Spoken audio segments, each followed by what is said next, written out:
So let's begin by settling the body,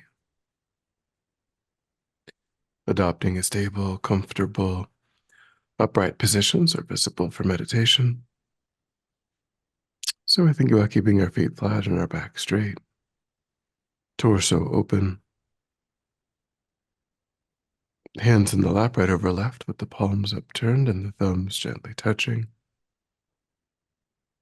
Our eyes are gently closed or slightly open, making sure that we let in enough light to remain alert. And try to maintain an awareness of not slouching, not leaning. And we also let go of any unnecessary tension or rigidity in the body, relaxing into a stable, comfortable, upright position, just allowing the body to fall into place.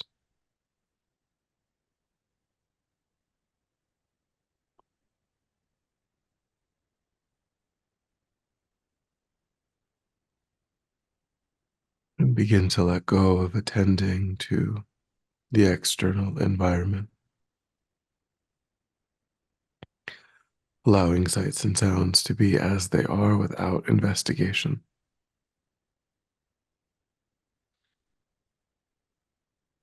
constraining your awareness just to the body and mind.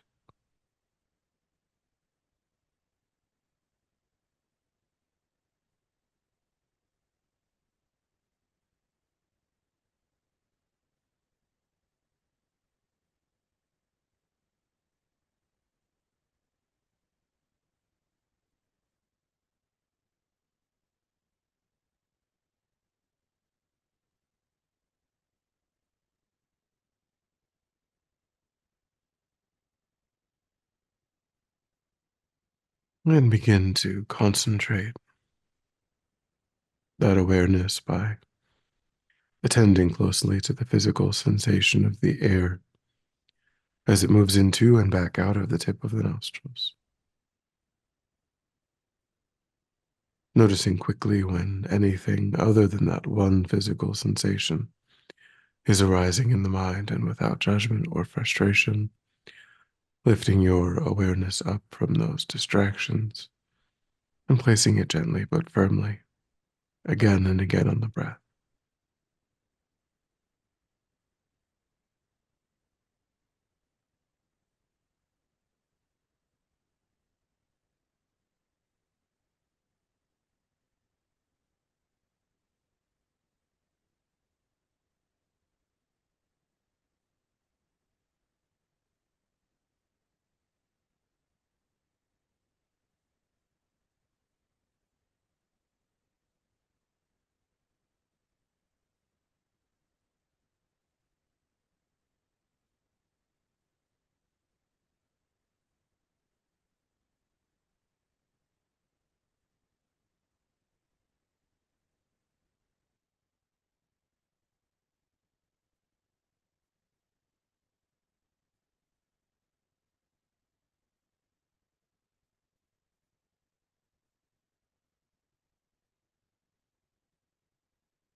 Then, when the mind becomes more calm, we generate a broad, altruistic motivation for our time, trying to include countless sentient beings within the field of our practice, thinking of the kindness of all sentient beings, thinking how in each moment our lives are positively impacted by that kindness. Every sip of clean water, every bite of food, our ability to be warm in the winter and cool in the summer,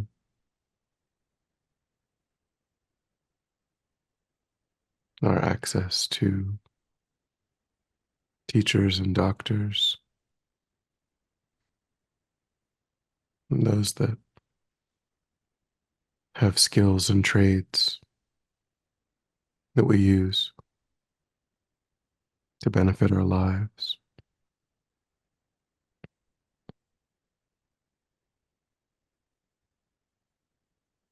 There are countless sentient beings whose labor, whose effort we benefit from, not only in this, but over beginningless past lives.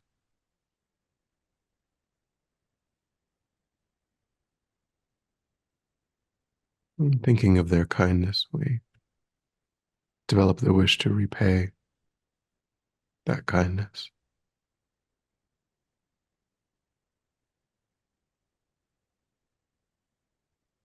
Thinking it's only possible to do that if we ourselves become truly capable of being of benefit.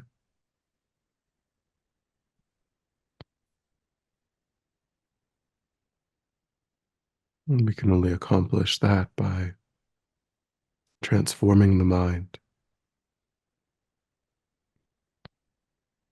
by becoming deeply familiar with constructive, beneficial states of mind, those that naturally support actions that are beneficial, and by reducing and ultimately eliminating states of mind that are not constructive, not beneficial, those that often motivate actions that are harmful to others. This process is the way in which, the vehicle by which we become truly capable of benefiting others, repaying their kindness. So we take that as our purpose.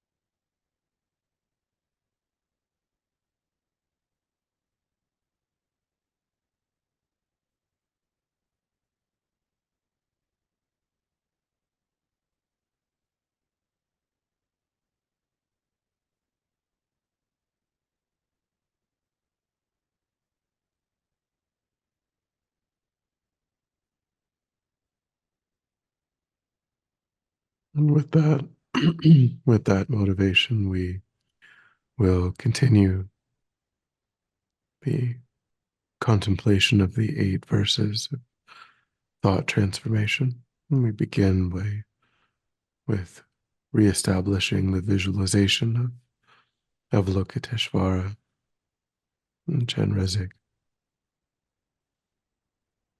So we can think of ourselves in a larger open space, and at the level of the forehead, 6 feet in front,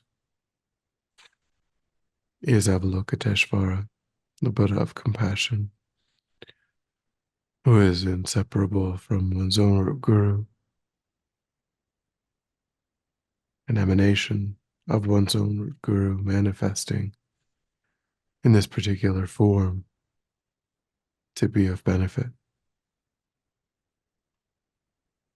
His body is of pure white light and irradiates rainbow light of 5 colors: white, red, blue, green, and yellow. His gentle smile countenances you and all other beings in his field of love and compassion.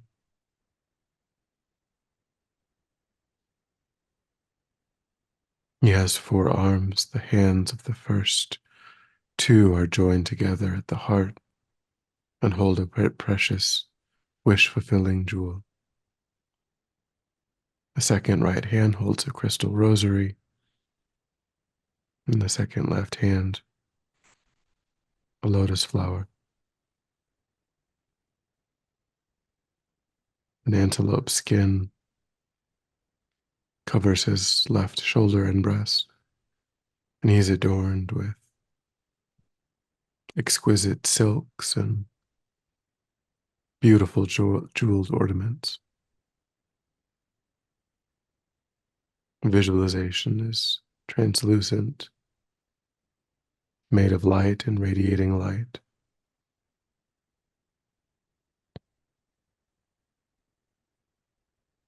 I take a moment and establish the visualization, thinking strongly that we invoke the living presence of Avalokiteshvara.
And we will continue with verse 6.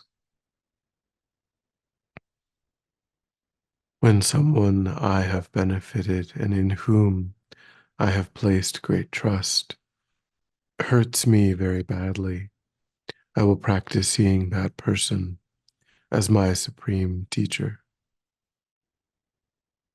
When someone I have benefited and in whom I have placed great trust hurts me very badly, I will practice seeing that person as my supreme teacher.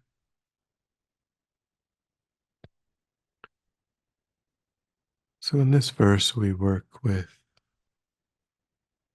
the expectations that we place upon other people,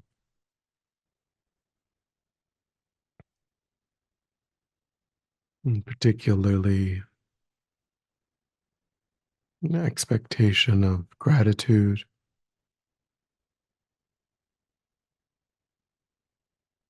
It arises when we feel like we have worked to benefit others.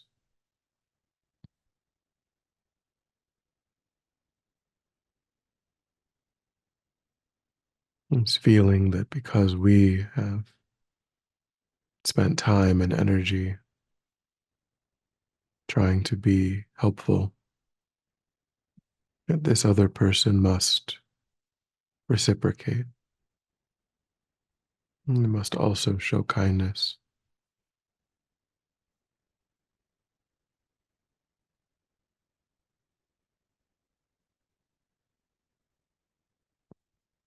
So begin by thinking over your life, your relationships,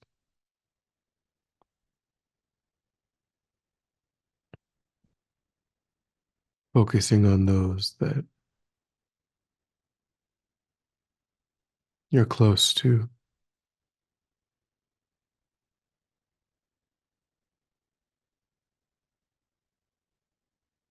And try to get a sense of how this idea of expectations is operating in your own life.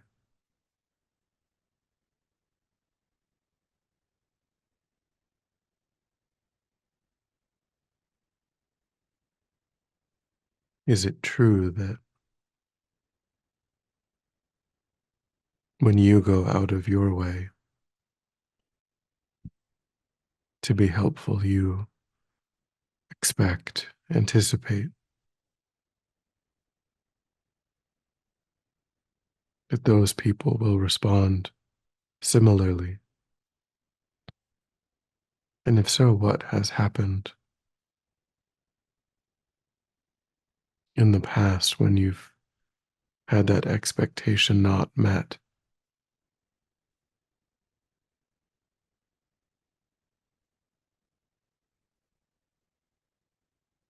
To gain some insight into how this is operating in your life right now.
And then try to think, is it true that I myself wish to grow my love and compassion? Is it true that I myself wish to grow my generosity, my patience,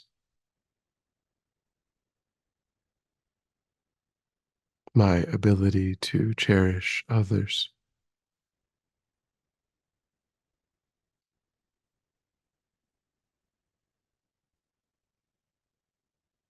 And if it is true, then I must cultivate the mind that is able to give without attachment,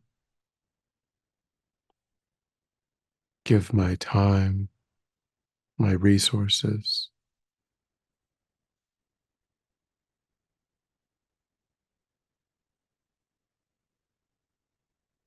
with no expectation,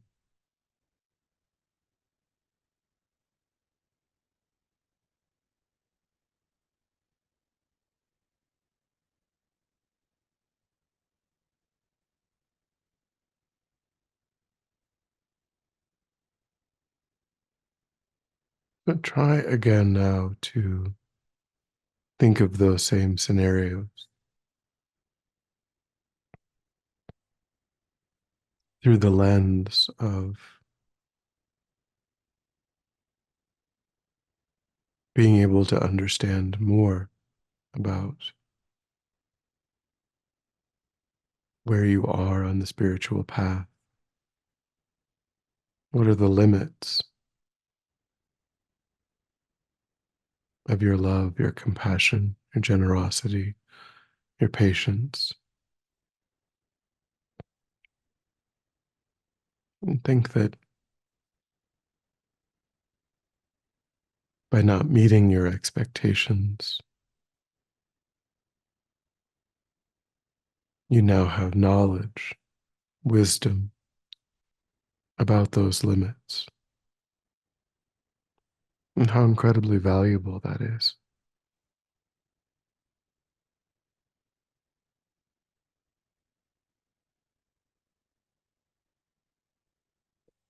In that way, seeing those that don't act in the way that you anticipated as your supreme teacher, showing you your own mind.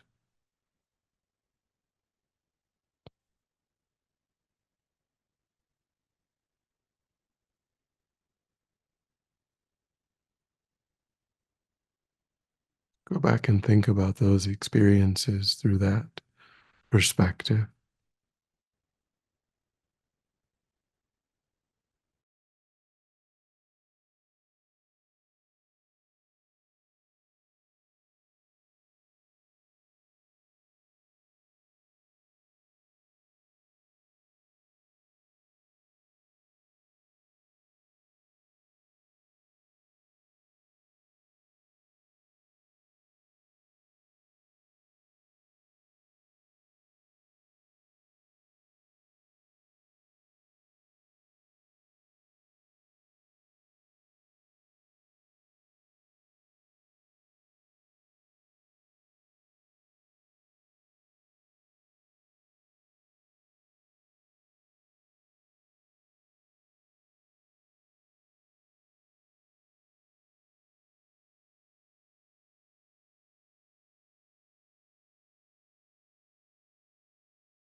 And then try to generate in the mind a strong determination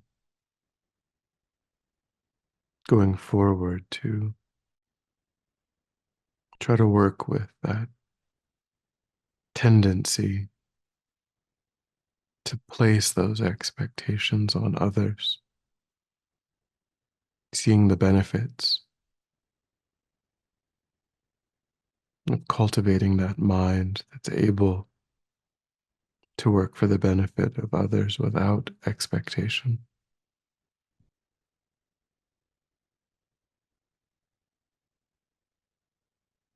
And as you cultivate that determination, visualize light rays and nectars pouring forth from Avalokiteshvar's heart, entering your own heart, filling your body and mind,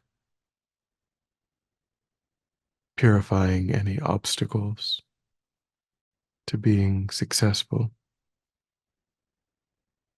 in accomplishing that practice, and suffusing your body and mind with the wisdom that understands how to successfully engage in that practice.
And then when you're ready, we'll come back together.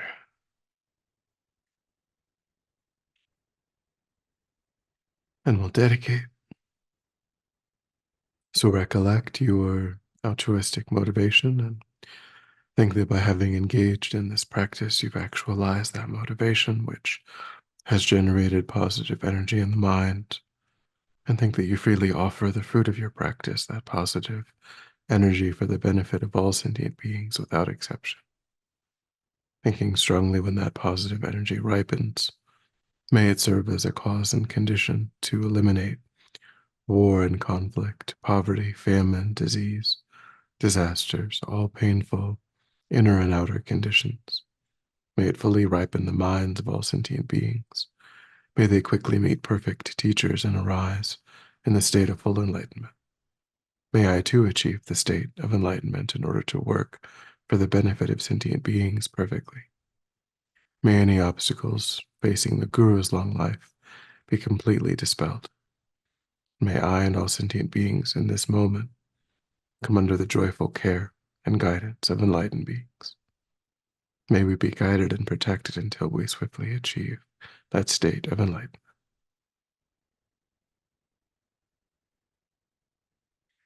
Thank you.